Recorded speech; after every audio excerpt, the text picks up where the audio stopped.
A very good afternoon, everyone. I hope you're all doing very well, and I'm excited to welcome you all to this interesting session on mental training and team building.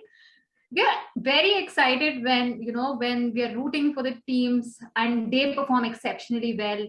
But behind the high performing teams, there is a lot of physical, technical, tactical, and mental preparation that is involved. And today we are going to be discussing variety of topics pertaining to mental training and team building. We will be discussing questions related to mental health issues, the strategies that coaches use to build a high performance team, and much more. And before we begin the session, let me introduce myself and the panel members here who have so much knowledge in the field of sports psychology. I am Priyanka Prabhakar, and I am a psychologist and co-founder at Credo Psychological Services, which is based out of Bangalore. I have an MPhil degree in psychology, and I have worked as a sports psychologist at Sports Authority of India for almost over 6 years. And I have worked as a lead psychologist with the Indian men and the Indian women's hockey teams, which have performed exceptionally well at the recently held Olympic Games. I am very passionate about high-performing teams and working towards the mental health issues and resolving them with the athletes.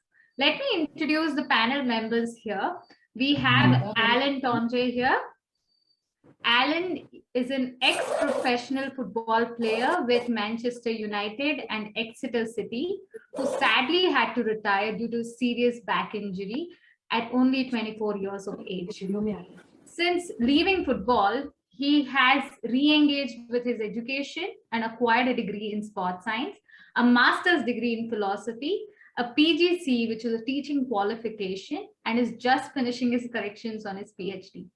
Alan's research interest includes investigating psychological challenges within professional football and how they affect identity. Alan has been a lecturer for 18 years and currently teaches at UCFB, Etihad campus in Manchester. Welcome, Alan. So glad to have you here. Thank you, Priyanka. Yeah. So next we have Joe Davis. Joe is the head of performance psychology at Roche and lead performance psychologist at Ground and Air. He holds an MSc in sports psychology and BSc in psychology and sports studies from Stirling University. He's also the member of British Psychological Society, an emotional intelligence certified practitioner, and has extensive training in range of psychological therapies. Joe spends most of his time supporting high performers within sports and business to be the best version of themselves, both personally and professionally. Some of the organizations he's worked with include England Rugby, Reading FC, Charlton Athletic FC, and Rugby Football League. Welcome, Joe. So glad to have you here. Thanks, Priyanka. It's good to be here. Yeah. And next up, we have Karishma Boolani, who is a sports scientist with a degree in behavioral neuroscience and psychology from the University of Melbourne, Australia, and a sports science degree from Bond University, Gold Coast, Australia. She has been working in India since 2013, and she applies the science of sport to optimize high performance, health, and well-being. She has the experience of applying the science of sports across a range of population, including school students, Olympic athletes, corporates, etc., to name a few. And she has worked to create change in the sport and the health ecosystem by training the key agents, that is PE teachers, school teachers, sports coaches, etc. She is the founder of HUMANICS, India's first sports science consultancy, through which she works to bring together some of the best minds in the human performance, health, fitness, sport, etc. Okay, and she has been developing a lot of programs, products, and services that aims to nurture sports and health in India. Very warm welcome to you, Karishma. Thank you so much, Priyanka, and thank you for having me on this panel. Thank you. It's really important. I think the topic of team building and mental training session is so important for us to discuss. I think the importance is also coming in because we have seen a lot of times that athletes are talking a lot about physical health issues. They're very comfortable talking about their injuries. However, there's so much stigma and shame surrounding the mental health issues. In fact, 13% of our global population struggles with mental health issues. And the International Olympic Committee also has released statistics which says that about 33% of our elite athletes struggle with symptoms of anxiety and depression, and 49% struggle with sleep problems. Although a lot of athletes have come forward, and spoken about the need to prioritize mental health, I think we still have a long way to go.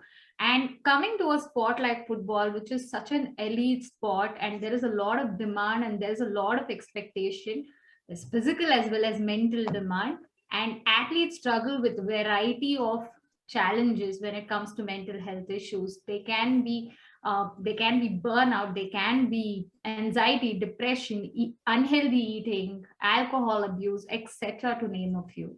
And other than that, they also deal with a lot of performance pressures, dealing with success, failure, and much more. Along with the sporting challenges, they also have a life that they deal with.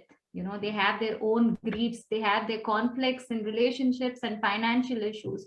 I think sport expects a lot of perfection from players, but we as psychologists, we are trying to teach athletes to embrace imperfections and enhance their performance individually and as a team.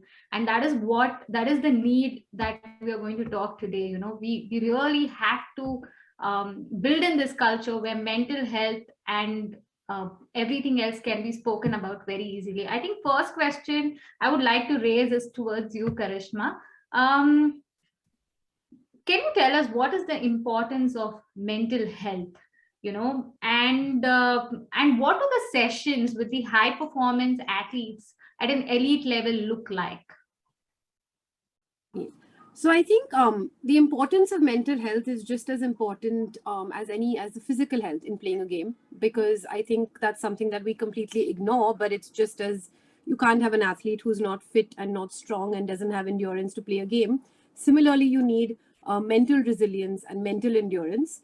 And in fact, as you get more and more in high performance and higher performance, physically, everyone is pretty good because we have good trainers. Everyone's physical ability is pretty great when you're looking at elite level sport.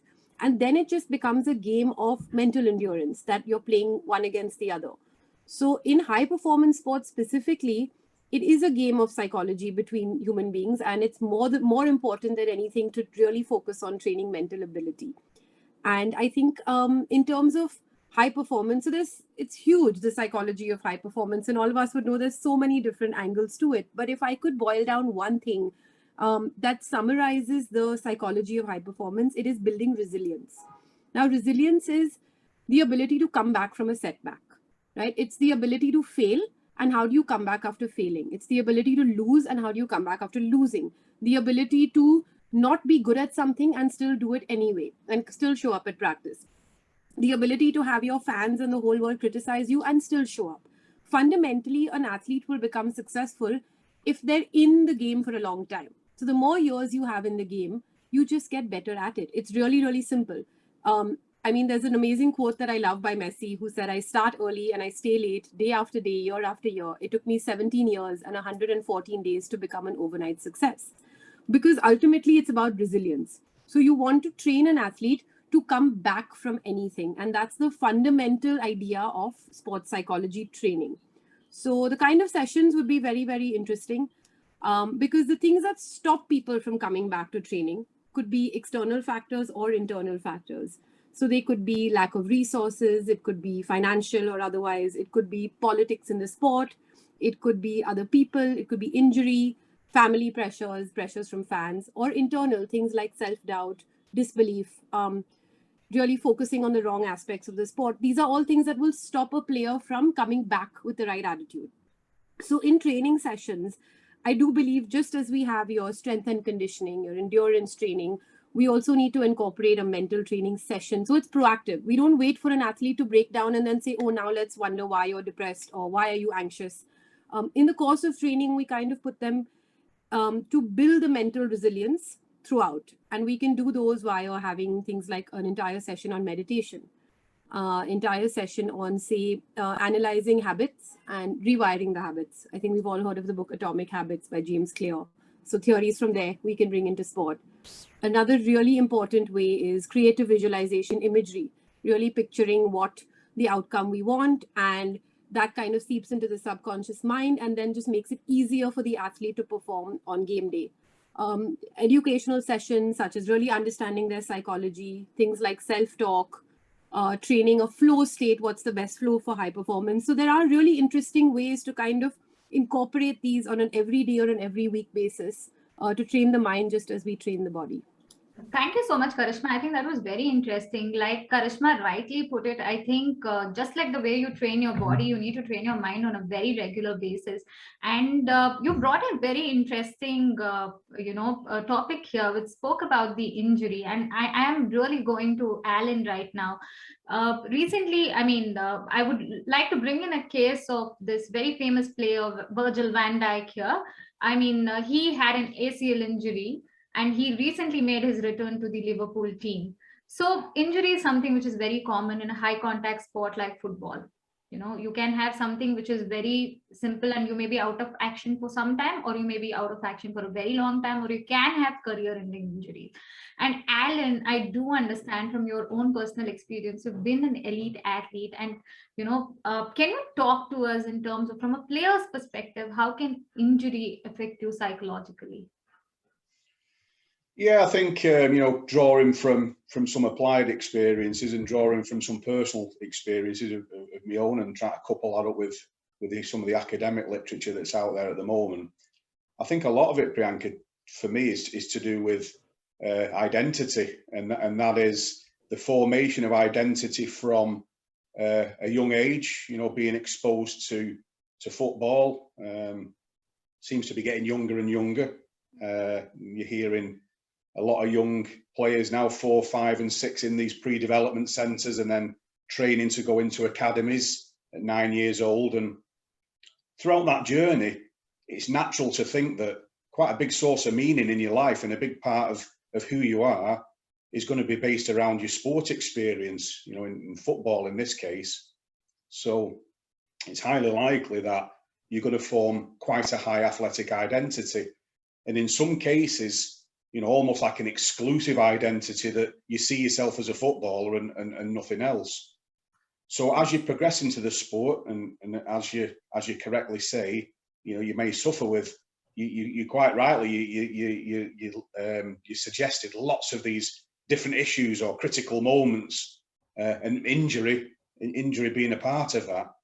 So it can be problematic if you see yourself as a footballer and nothing else, and you end up having a serious problem, and I think majority of sports persons and majority of athletes, sadly, are going to experience injury within their career. It can bring about a challenge to your identity at that time, and if you see yourself as a footballer and nothing else, that could lend itself to anxiety issues. That could lead to things like mood disturbance. It could lead to unhealthy emotions such as anger and frustration, which a clinical end of the psychological spectrum can maybe lead into mental health problems such as depression. So what I would say there, just a little take-home message is as you're coming through that journey, through the transitional stages of the academy into the youth development centres, and then into hopefully the first team environment, is to maybe develop your identity and make sure that you've got other things going on, maybe broader components to that. So when injury, sadly, if it did happen to you, you're not losing that identity that you've formed around being an athlete and nothing else. Yeah, thank you so much for that. In fact, I did my MPhil research on retirement from sport, and I completely agree with you when you're talking about identity. And I found that, those athletes, who of course had an identity apart from being just an athlete, were able to cope with things better, and their quality of life was much better than those who really struggled with injury, and they had to sadly retire from sport. Thank you so much for that, Alan. And now I would like to come to Joe. Joe, it's not just about injury, but in general, sports requires athletes to have so much of awareness. right? A lot of game awareness and also a lot of awareness about self. So, and there's so much research that has been done when it comes to emotional intelligence. And you also are a certified emotional intelligent coach. So, can you tell us more in terms of what is emotional intelligence and what can footballers do to enhance this performance? Yeah, absolutely. So I think the concept of emotional intelligence became popular in around 1995 and was popularized by an academic and a psychologist called Daniel Goleman, who some of you might have heard of, when he wrote the book Why EQ is More Important Than IQ. And Daniel Goleman defined emotional intelligence as the ability to recognize, understand, and manage our emotions, as well as recognize, understand, and influence the emotions of others.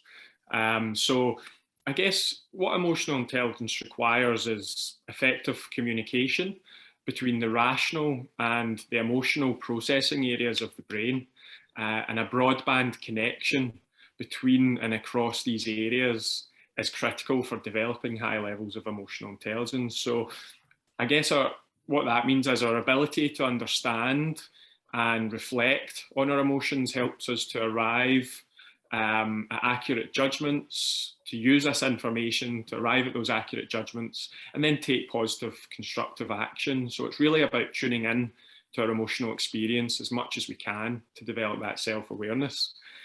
So I guess every time you're at a football match or you're watching sport on TV, you will see great examples of where athletes or players, football players, demonstrate both high and low levels of emotional intelligence. A great example recently, I guess, from an Indian point of view, was at the Olympics when Neeraj Chopra managed to handle the immense pressure and win India's first ever Olympic gold medal, which was just incredible to see. And I have no doubt that he'll have had adrenaline, cortisol pumping through his veins during those moments where he was throwing that second throw, as well as a cocktail of feelings such as maybe excitement, but also nerves, potentially some performance anxiety. But what he was able to do was manage that if really effectively, stay composed and execute his technique to claim that gold medal. And that's an example of high emotional intelligence, really taking charge of that emotional experience at the moment and being able to execute effectively. I guess on the other hand, an example of low emotional intelligence would maybe be Zinedine Zidane at the 2006 World Cup, which everyone probably remembers that watched football, that's interested in football and was around to see that. But obviously what happened there was his emotions got the better of him, the anger, maybe the frustration boiled over, and he lost his cool and lost control of his actions, and obviously did that headbutt. And I guess those are just some examples of how it plays out in sport. But the good news is that actually these emotional intelligence skills, our research has shown that they can be learned and developed to enhance a player's performance, but also their well-being as well. So what we do at Roche Martin to start this process is we would tend to start to help a player or group of players and improve their emotional intelligence by giving them an insight into their emotional behaviours. So we developed some assessment tools to help us do this.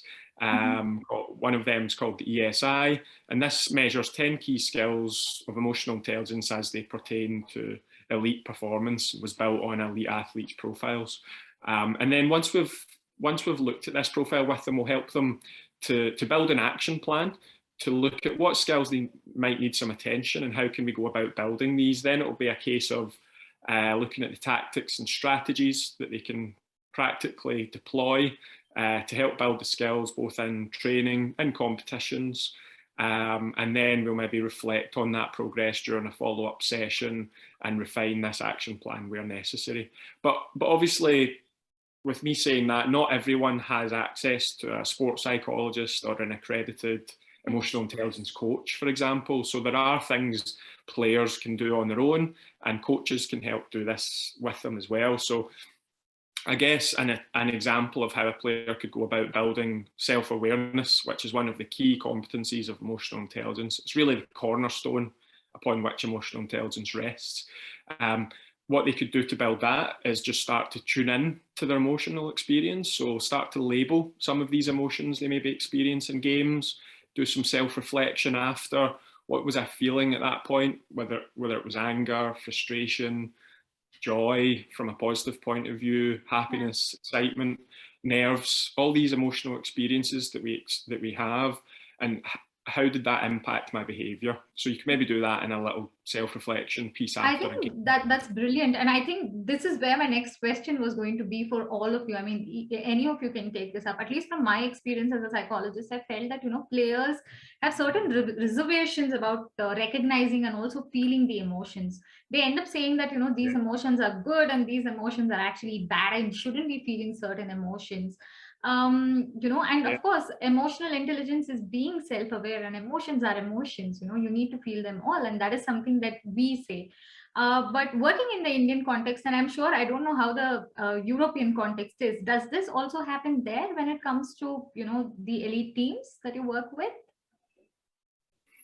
Yes, absolutely. I mean, in terms of labeling emotions, you mean talking about them not as positive or negative, but just feelings that you experience and becoming curious about those feelings, learning more about yourself. It's this idea of developing emotional literacy, which is a key part of emotional intelligence, really. It's about just becoming more aware of how our emotions impact us, how that impacts our behaviour, and how that behaviour maybe impacts our teammates, which is a big part of being in a football team.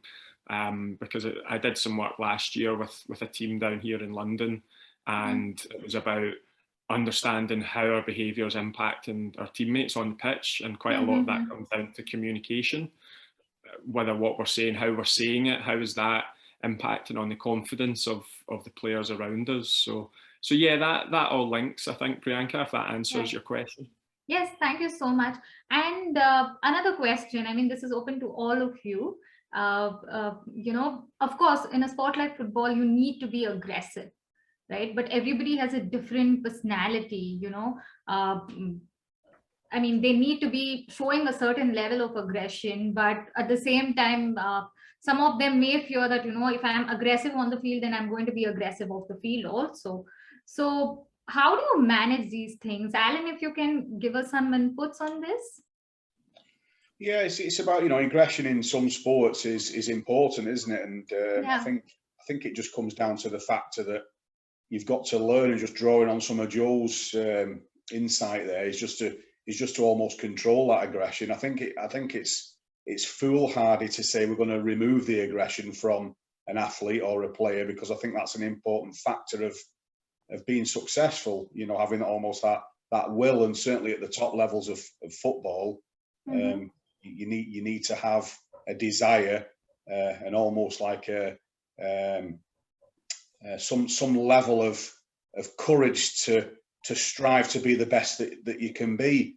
And a lot of players who've come through the football system and into elite levels of sport, aggression's been quite a big component of who they are as people. But it's just managing to learn those emotions, and as Joe suggested, draw on those emotions at the right times. There's no point, you can give lots of examples of players who have not controlled their aggression, and you've got to understand that you're letting your teammates down, and you've got to realise that doing something silly, especially early on in a game, can have repercussions. And football is all about, it's a team sport. It's individuals located within an 11, a starting 11, and not dealing efficiently with emotions such as aggression can cause ramifications, in relation to striving for a result or trying to win a match, etc., etc.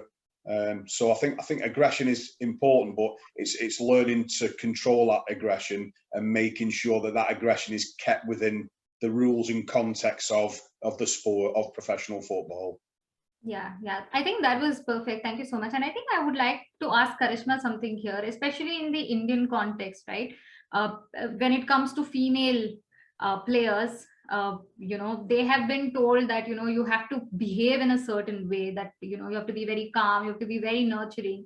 And when it comes to a sport like football, you have to be the opposite of that, and how do you think players can manage that? That's a really amazing question, because I've noticed this a lot. And me being a female in the sports ecosystem in India, I understand that it's a very masculine driven narrative. To play sport, you have to act like a man and be like a man. And because it's mostly been men competing specifically in India, female sport is really coming up recently and now. So a lot of the women, they're modeling themselves on how the men behave during sports, even though they may not feel those emotions or want to behave that way, because the coaches might be males who set the norm and they're looking at male sport and learning. And I really feel that it's very important to embrace a feminine energy, even with sport. I don't think you have to be particularly aggressive. You have to be competitive. Now, the way female sport plays out could be more feminine in a way that the females tap into their inherent abilities and their inherent femininity and still win a game. Ultimately, it's about a competition between two groups of people. So I think it is. I notice it a lot in schools across the board. Even if you look at uniforms, most girls in the sports schools and most PE teachers who are coaches are wearing the male uniform. There's no sports system set up for females here yet. It's still very modeled on the masculine, which I think is really suffocating the sport. And it's really like it's something that I feel like we need a massive change in. I think you can still be very girly and still be really good at sport. Okay, thank you so much for that, Karishma. That was very interesting insight. All right, I think I want to come back to Joe here. So, I mean, we did speak about Zidane, right? And in terms of how he kind of lost his composure as a player in one of the matches, and he was extremely frustrated, and that did cost the team quite a bit, right? But when you look at him as a head coach, he's very different, right? He's helped a lot of people win a lot of championships. He's helped Real Madrid perform exceptionally well. So, I mean, my question to you is, Joe, I mean, I'm sure a lot of coaches who are here would want to know, how can you be an emotionally intelligent coach, right? And at the same time, how can you help your players' performance to a very large extent? Yeah, sure. I think it's a good comparison, or a good one to draw on, really, is that Zinedine Zidane example, because if you were just to take that incident where he lost his cool and headbutted someone in a World Cup final, you wouldn't really see him as a head coach that goes on to win many Champions League titles. But obviously people can change, and it was just maybe his emotions got the better of him in that situation. But what I've heard about Zidane, and I've never worked with him, but I've certainly read enough to know that he's very much about relationships and how to build real strong quality relationships with his players to get the best out of them and let them play with freedom. And I think that's something that emotionally intelligent coaches do. The other one that's been talked a lot about in England is Gareth Southgate, actually. He had a podcast. Some of you might have heard of the High Performance podcast with Jake Humphrey and Damien Hughes. And they had a session with Gareth Southgate where he talked about how important emotional intelligence skills he felt were as a leader to get the best out of his team. Concepts like togetherness has been talked about a lot, creating a sense of belonging within the group, building real solid relationships where they know each other as people rather than just performers. These are all things that emotionally intelligent coaches would tend to do. And for us at Roche Martin, we've got another tool we use called the ECR, which helps us assess leadership skills with leaders and coaches. We've done quite a bit of work over here using that. And some of the skills within that model include self-knowing or self-awareness, which we talked about previously, really tuning in to your emotional experience as much as you can, and understanding how that impacts those players that you work with from a coach's point of view. But then the real other focused competencies such as empathy, relationship skills, for me, these are crucial emotional intelligence competencies. And I guess to build empathy, for example, it's not just about, okay, this is important, what is it? But the important part is, what can you do to actually build it? So for me, empathy is about listening. It's about really listening to those that you work with, tuning in to understand their point of view from their perspective. and building more of an emotional connection, so that it's not just a very transactional relationship where it's you do this and you give me this back. Relationship skills, the capacity, quite closely linked to empathy, but it's really about getting to know them as people, I think. If you can't tell someone what your players do in their spare time, you probably don't know them well enough. So it's really understanding what makes them tick, what they do at the weekend, who's in, what family have they got, so that you can really get the best out of them and help them unlock their potential. And again, there's a lot of coaches that do that well nowadays. Gareth Southgate, Zidane, Jurgen Klopp, Pep Guardiola, all these guys, very good technically, really good tactically, but they also are some of the best psychologists, I think, that exist without being psychologists. So yeah. I mean, Alan, do you have something here to share? I mean, I would really love to hear your views here. Yeah, it's relationships, isn't it? That's key. It's about building the right relationships sometimes in support staff around the player, and just linking it into the sort of the context of that critical moment that we spoke about earlier in relation to the injury scenario. Mm-hmm. I think it can go two ways. If you have a short-term injury, I don't think it's as bad, because hopefully with a bit of medical support, maybe you might not need the sports psychologist at that moment, at that sort of point. Whereas if the gradient of injury is much more severe, where you spoke, Priyanka, before of Virgil van Dijk, I can bring in like a Man United player called Luke Shaw here, who had a really, really terrible leg break. Mm-hmm. I think that brings about real psychological challenges to deal with, because if you suffer a long-term injury, you're going to be isolated for a lot of time. You're going to be on your own.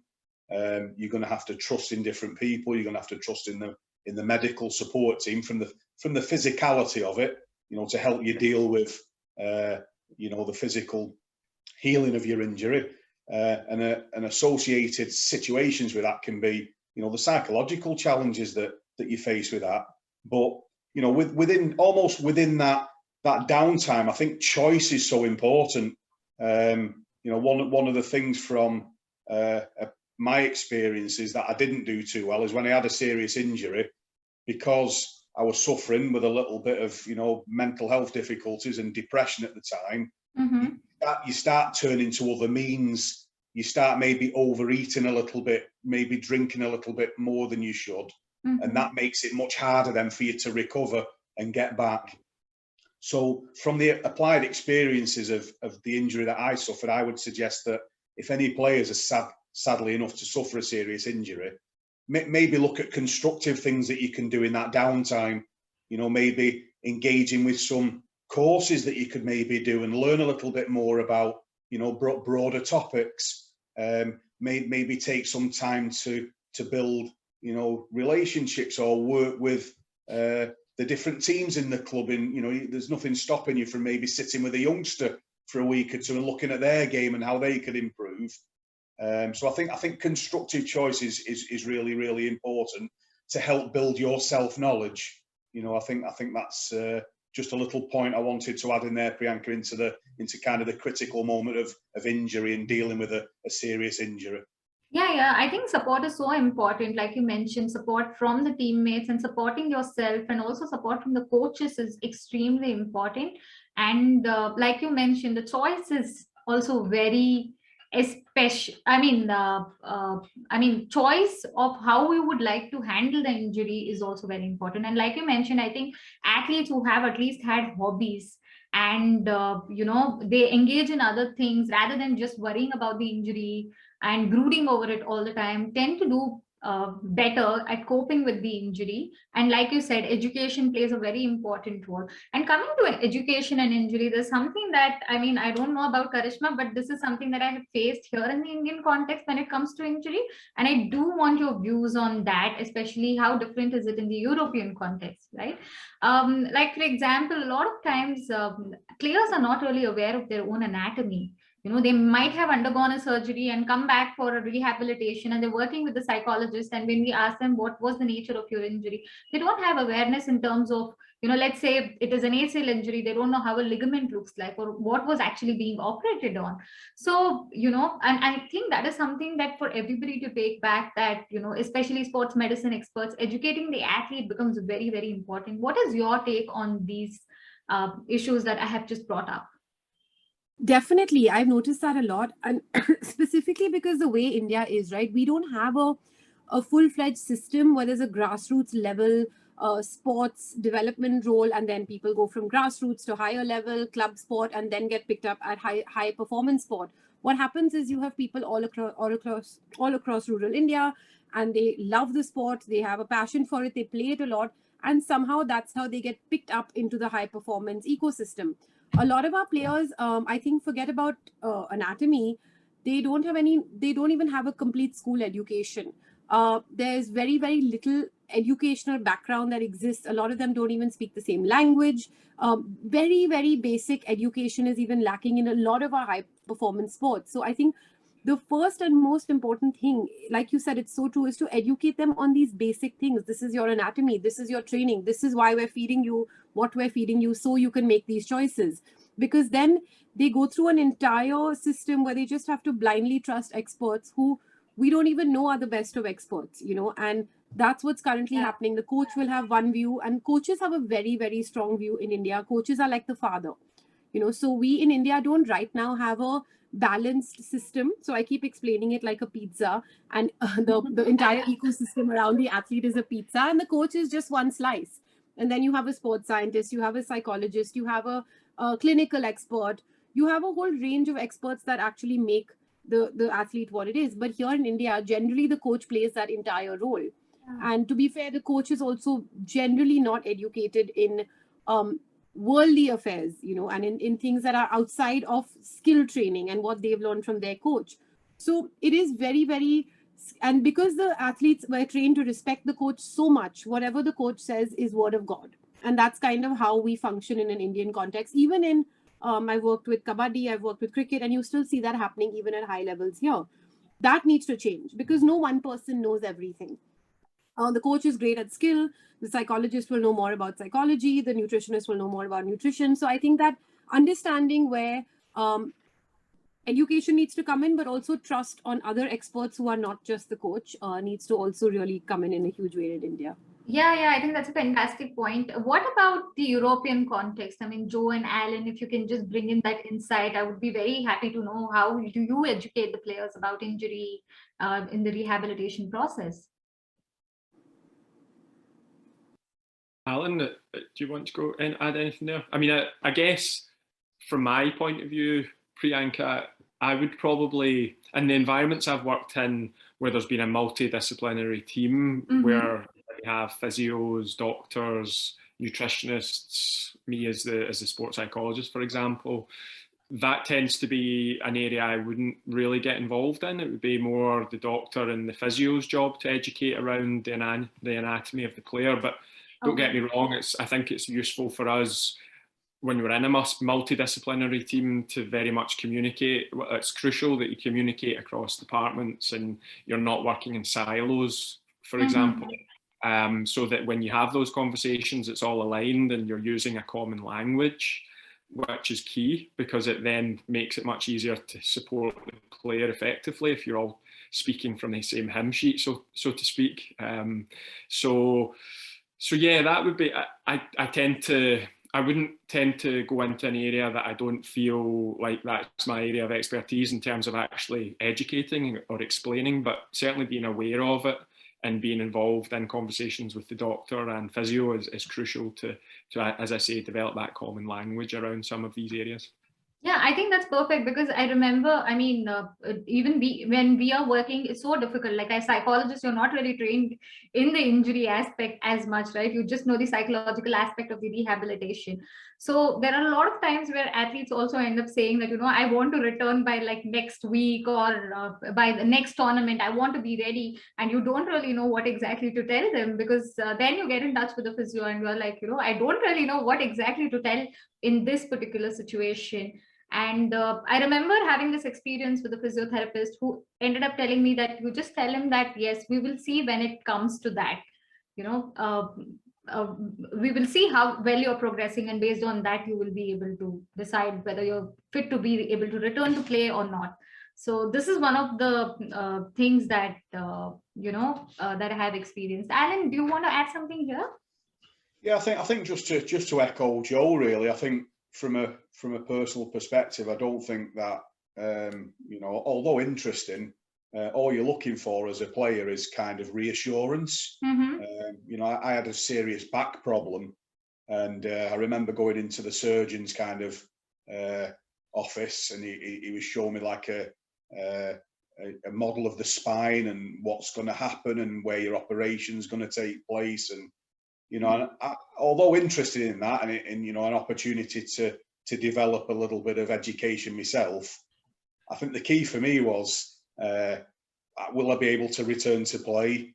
How long is it going to take for me to get back into training? How long is it going to take before I can play competitively again?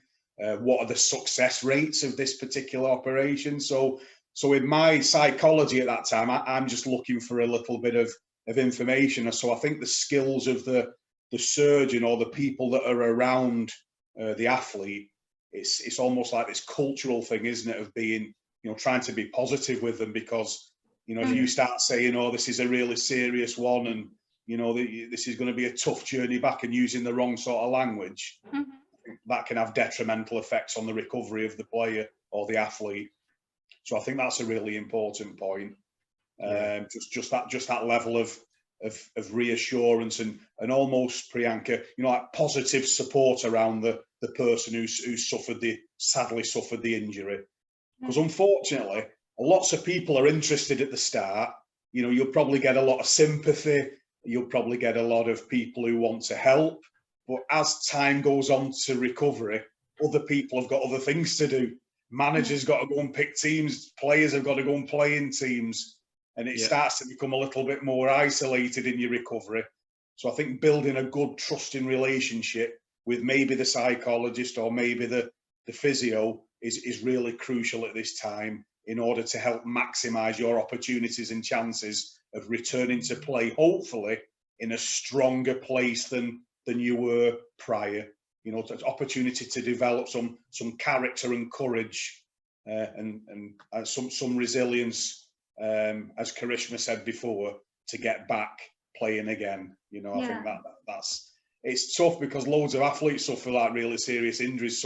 Some manage to get back playing. A lot do in the modern world because of the advancement of science. It's a lot different to back in my day, a long time ago, because of the knowledge of anatomy and the knowledge of operating successfully. But I think it's an opportunity to try and get back to even stronger than you were, and use that motivation to do that.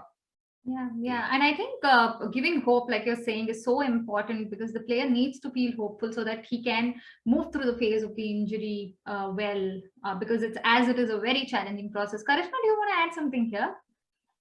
Yes, exactly the point that you just made. I think that when I've studied a lot of psychology, and I've been really studying various spiritual aspects of it and various approaches that people take in the sports world. And if I had to fundamentally boil it down to one thing, what we need to do as the support staff to an athlete is to give hope.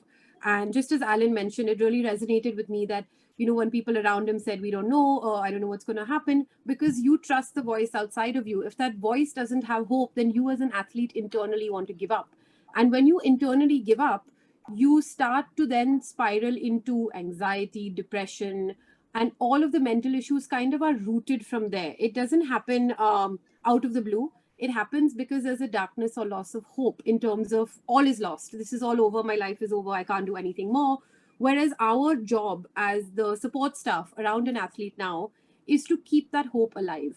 And even if it's slightly ambitious, if it may not be scientifically correct, I've worked in clinical conditions where people have bounced back from cancer who are on the last stage, where people have really, injuries have just miraculously recovered in a way that goes against science. And that's because the athlete himself or the person himself who we were dealing with had a lot of hope. So tried different strategies, did not give up. And that's what I was saying about resilience in the beginning. Athletes will have resilience if we can keep the hope alive fundamentally. And every strategy we have, using positive terms, even as we're talking about emotional intelligence, getting people more in sync with who they are so they can expand what they can do. Like today, Alan has achieved so much more from the profile I read from what he would have as just an athlete, because he came back and contributed to the industry in such a huge way now. He's expanded because there's so much more that anyone can always do. But I think that what I've learned personally as well is to just keep that hope alive in the environment, and the athlete will figure out a way to come out of it, be it back into the sport, or be it contribute to the sport, or be it take on another career, but they will not fall into mental health issues if we can just keep that hope alive.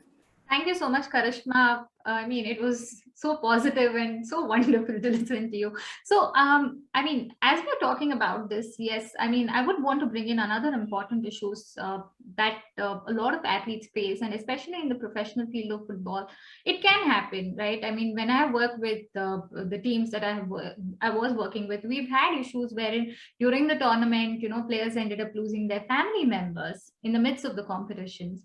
So what is your view on this? Yes, because footballers, especially playing at an elite level, are paid exceptionally well. And here, you know, they're also going through a personal crisis. How do you think as psychologists, you know, we can handle these issues? I mean, if you can throw light on this, it's going to be very, very interesting. Would you like me to answer that? Yeah, definitely. Yeah. I mean, I would also want Joe and Alan to, Yeah, that's a really difficult one, of course. And I think people respond very differently to loss of a loved one. So there are some, if we know our athletes well, there are some who need that distraction or to channel that sadness into performance and need to kind of showcase to the loved one that they've lost that this is what I'm doing for you. So it becomes a kind of an emotional tribute to the person they've lost. So there are some who are able to do that. And then we should really encourage that they continue practice and continue being there with that cushion around them. Some need time, and some need time to take time off. I think that it's just very important for the expert working with them to know which of the two they are. You know, are they able to channel that hurt into something productive, or do they really need time to you know, heal from it and then come back to the sport? Thank you so much, Karishma. Alan and Joe, do you have any views on this? Yeah, exactly the same as Karishma, really. I think it's down to the individual personality. You know, within experience, I've seen football players, sadly, who've lost loved ones, and they've played a couple of days after. Some people have played the day after because they said, like, I want to carry on as normal as possible. I've seen other people who've had sad times that they wanted a bit of space and time for a week or two to, you know, to make sure that they're allowed to grieve and allowed to give a bit of space and time before they return back to play.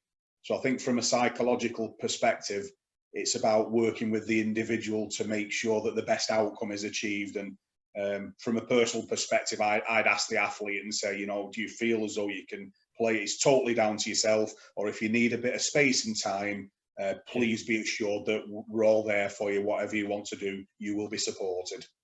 Yeah, that's very nice. Joe, yes, please.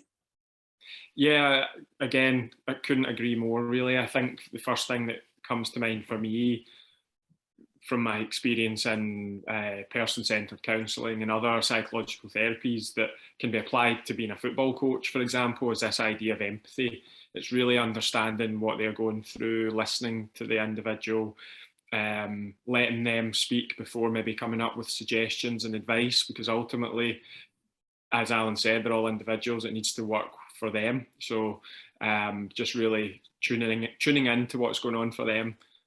Listening, as I say, listening to them, having that emotional connection in the first place, that they feel safe to really explain how they're feeling is an important part of it, and then just supporting them through that.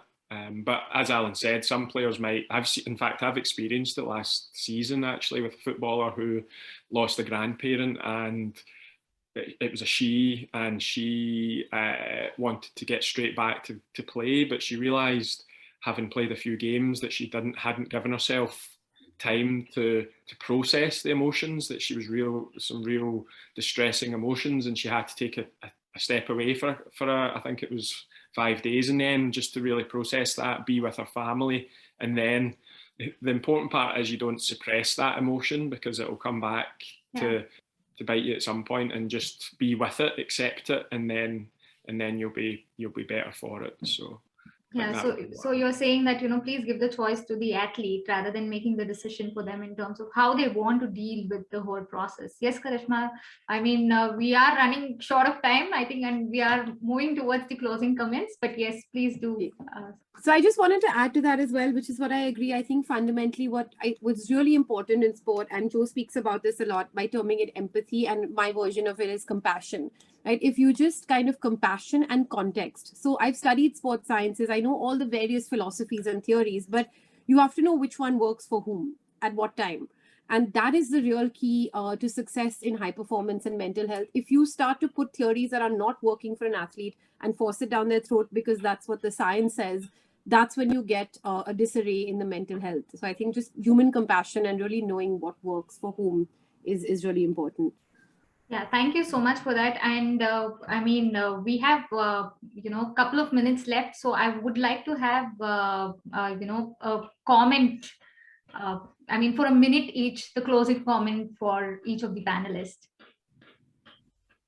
Yeah, do you want me to start, Priyanka? Yeah. Please do, Alan. Yeah, I think my sort of take-home messages really would be, and again, this is kind of drawn from both academic theory and applied experiences, and that is, give your all to your sport and do your best and achieve to be and do the best that you can in that, but have other things going on as well around you, almost to kind of develop a richer, broader identity. We know, the panelists have said today, there's so many shocks to the system as you go through a sporting career that can come in the form of all sorts of things: deselection, injury, in the European system, loans moving away from home, getting sold, a whole range and raft of things.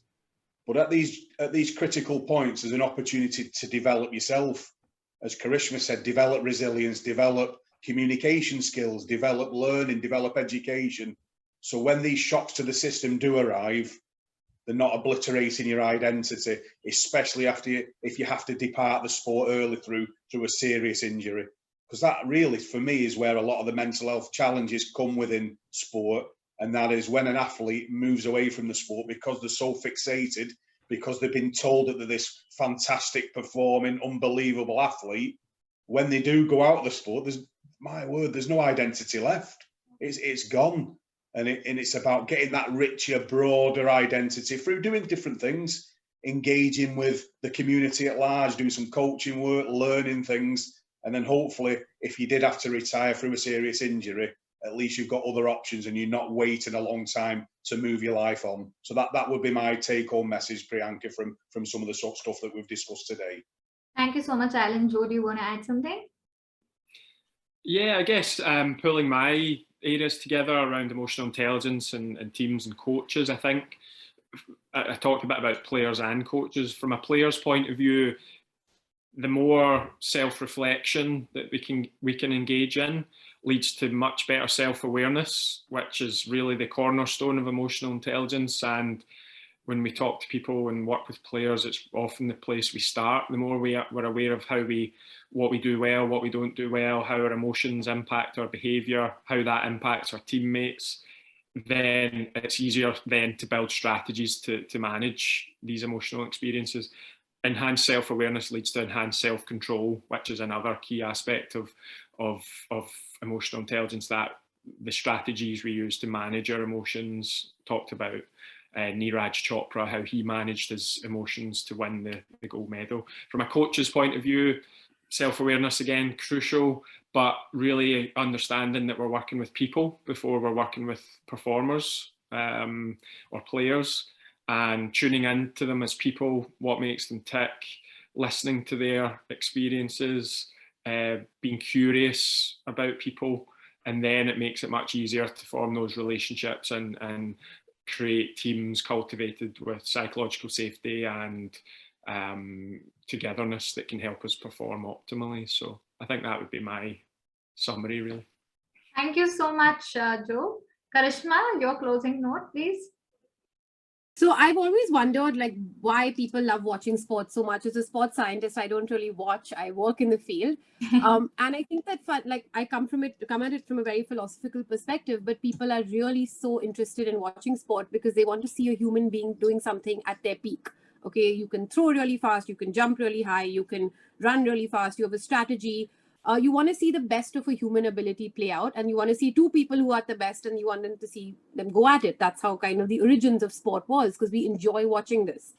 And I think that that's what we need to keep in mind, that it's not just the best of physical ability. Today, people are also very enamored and want to watch the best of human psychological ability, good character, athletes that have the best of compassion, athletes that really have a lot of focus, a lot of discipline, because those are really the things we're looking up to today in an athlete. So as an expert that works in high performance, it's our job, or what I've realized, to create an environment for this unique human being to thrive in whatever which way they need to. And I think that sports does not do that at all. We have a very one-sided, rigid approach to how we train athletes. But I think we need to create an environment, let the athlete thrive, and let it be optional. If an athlete, I've worked with people who are really into sport and love it, there's no issue with discipline there. We don't have to kind of put it onto them. They self-regulate if they're able to thrive. So I think just that, creating an environment that's very, it's not one size fits all. Just create an environment for a unique ability of a person to come out. And that's when you'll get a really healthy high performance system. Thank you so much, Karishma. I think on closing note from all of you all, this is what I have learned, that we, as when we're working with high performing teams, sports scientists and the teams have to work as a team.